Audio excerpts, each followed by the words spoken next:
Hello everyone, welcome to my 2022 In the Bag review.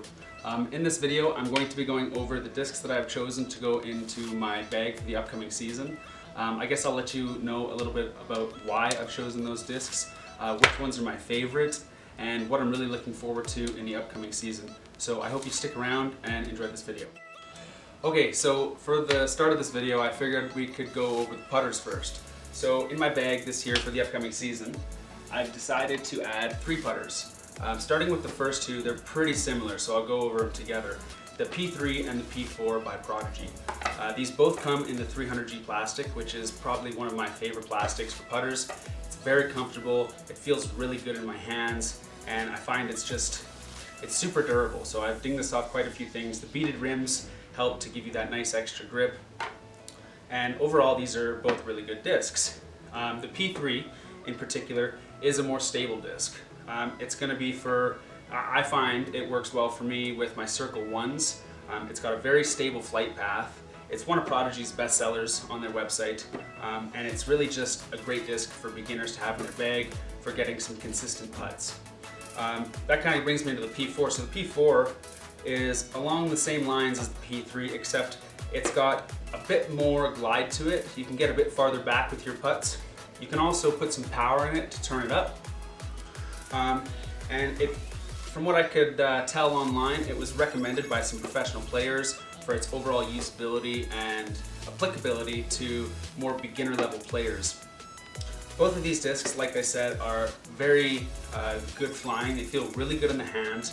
The P4 is a little bit more understable, so it's not going to take the same flight paths as the P3, but regardless, they both fly pretty similar, and I kind of just use them depending on the distance at which I'm putting, which kind of brings me into my Polar Bear.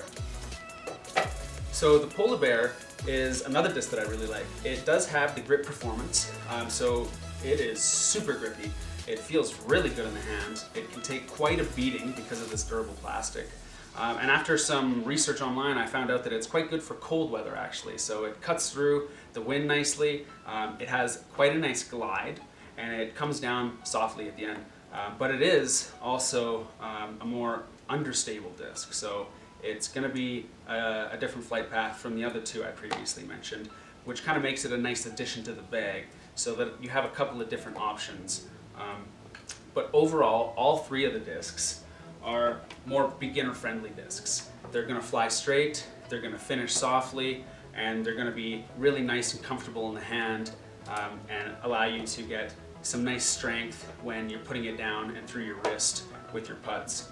So overall, I have chosen these 3 putters for the upcoming season, and I would love to hear your feedback on them if you have any. If you've used them before, let me know, and let me know what you think of them. I'm very excited to try to improve my game in terms of consistency. I think that some straight flying, more simple putters will help me do that, and hopefully I'll be able to translate that into a better scorecard. Okay, so moving on from the putters, we're going to go into the mid-ranges. So my mid-ranges are pretty in line with my putters. They're quite beginner friendly, and I'm really aiming for straight flyers. I don't want to get to anything too complicated this season. So starting out, we have the M3 Prodigy. This has the 400G plastic. It's one of my favorite discs I've had. I've had it all throughout 2021, and I plan on using it quite a lot in the upcoming season. It's very reliable for moderate power throwers. It's quite stable. It has a nice finish to the end in terms of fade. Very flexible discs, very, very durable. It does have maybe a small bead, you could say, but I didn't confirm that online or anything. It just got sort of a small lip to it. It's one of my favorite discs by far that I've had. And it's going to finish left for your right-hand throwers. That being said, I kind of like to play with it on the forehand. It goes almost the exact opposite flight path, and you almost know where it's going to land every single time. That being said, I wouldn't get too risky in any serious games with the throw on a forehand with this disc, but it is quite fun to play with because you can switch it up back and forth from back to front quite consistently, and it's almost funny to see how well it flies in both directions. But you know, keep in mind that it's more just for fun when you're whipping this around on a forehand. Moving into the second mid-range, we have the Mako 3 in the Champion plastic. So this is like one of the most best reviewed and revered discs in the community. It's used by professionals in all levels of the game. It's a phenomenal disc. The Champion 3 plastic, the Champion plastic has 5 times the life expectancy that the original plastic does. The Champion disc is also a bit of a faster flyer than the original Mako 3, and again, it's quite a durable disc. It's expected, like I said, to last you a very long time. It's extremely straight flying. It flies straight almost its entire flight path with a very, very limited fade at the end. So you can, you know, you're not going to expect it to fly off the radar at the end of its flight, which is, you know, great, and why it's so liked by so many professionals around, I think. You're going to have a hard time finding bad reviews on this thing, and really overall it's just a great addition to anybody's bag, especially if you're looking for those straight, consistent flight paths. That being said, on top of my 2 discs, I would like to add a third disc, which I have yet to decide on. So if you have any suggestions for a disc for a player like myself, you know, I'm more of a beginner to intermediate level player. I'm looking for those straight shots where I can get some consistency out on the field and really just improve my my straight flying, because I need to transition some power into those distance shots. Okay, so moving on from our mid-ranges to the drivers. This season I've decided to put 4 drivers in my bag, mostly beginner-friendly drivers, but I have added 2 of them to be a little bit more advanced, I could say. So starting out with the Innova Beast. This in particular is a glow beast. This is a fast, stable flying disc. It can be thrown with both a forehand or a backhand. It cuts through the wind quite nicely. You can get some pretty good distance out of this disc, actually. It is in quite a durable plastic. It's a beadless rim, and it does feel nice in the hand. I put this in the bag, I would say mid last year, and after seeing a lot of improvement towards the end of the year, I would like to continue that. So this year, we're going to keep the Beast in the bag. Moving on to the Innova Thunderbird. So this Thunderbird is a more slower disc. It's got some nice glide on it. It's slightly overstable, but it's still really friendly for beginner throwers. It's quite revered online. There's a lot of good reviews on this thing. You'll find a lot of people out in the field playing with this disc, and it does actually come in a Champion plastic. So you can get a really long durability out of the Thunderbird if you'd like to upgrade it and get it in a better plastic. That being said, a great beginner-friendly disc. I've had a lot of success with it in the past, which is why I'm going to carry it over to 2022. My aim is to be consistent with my long, straight paths where I can find the fades that I'm expecting. Moving on to the more advanced discs. So starting with the Axiom Fireball. This is a very overstable disc. It is a lot of fun to play with. I've had some of my best throws and best games using this disc.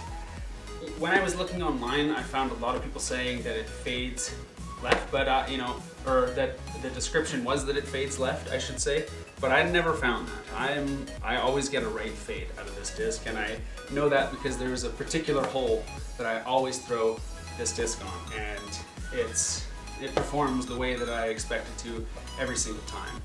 It's very fast, and it turns while in a fast maneuver. It doesn't slow down until the end, and I find that it fades out of the sky pretty hard, and it is a bit of a lighter disc, so it has some roll to it. This is a 161 weight, and it took a long time to figure out how to use. You have to really get your arm up high. You have to almost shoulder height, I find. It took me about a month to figure out how to play with consistently, and in that time I was very discouraged to continue playing with it, but I really enjoy having a nice front hand disc in my basket. I really like to do a forehand throw every now and then, even though, you know, it's not used very often, but I find it's a lot of fun. And if you can get consistent with that and work your way up to something like the Fireball, you'll really enjoy getting to use the forehand more. And that kind of brings me to my last disc, which is the Prodigy D3. This is the 400 plastic, so same plastic as my Midrange M3. Really good disc. It's very fast. It flies pretty straight. It does have a nice expected left fade, and you can get some really long distances if you can transition your body power into this disc. That being said, it's still great for beginner players. This is a disc that I used for about half of the year last year, and again towards the end of the year I started to improve quite a lot with it. So this year I expect to continue that improvement and transitioning some of my driving throws into really straight, clean lines. Most of these discs can be found online, and they're reviewed quite well. It is all personal preference, of course, but you know, I'm really going this year for straight flying, fast discs that I can expect to perform to a beginner, maybe intermediate level. Well, if you've made it this far, thanks for sticking around. You know, this year I'm kind of aiming for more consistency in terms of my game. I'm trying to get those straight shots down. I'm trying to put that distance down. I'm trying to figure out where my discs are going to go, and I expect them to land where they should. I have to translate some power through my body and into my discs, and this year I'm quite excited to do that. I've got a lot of beginner to intermediate level discs. Some of them do totally different things, and I'm really going to get to utilize a lot of versatility out of my bag. So thank you so much for sticking around. I hope that you enjoyed this content, and I hope that you stick around to watch some more throughout the year of 2022. So have a good one, and thank you so much from True North Trajectory.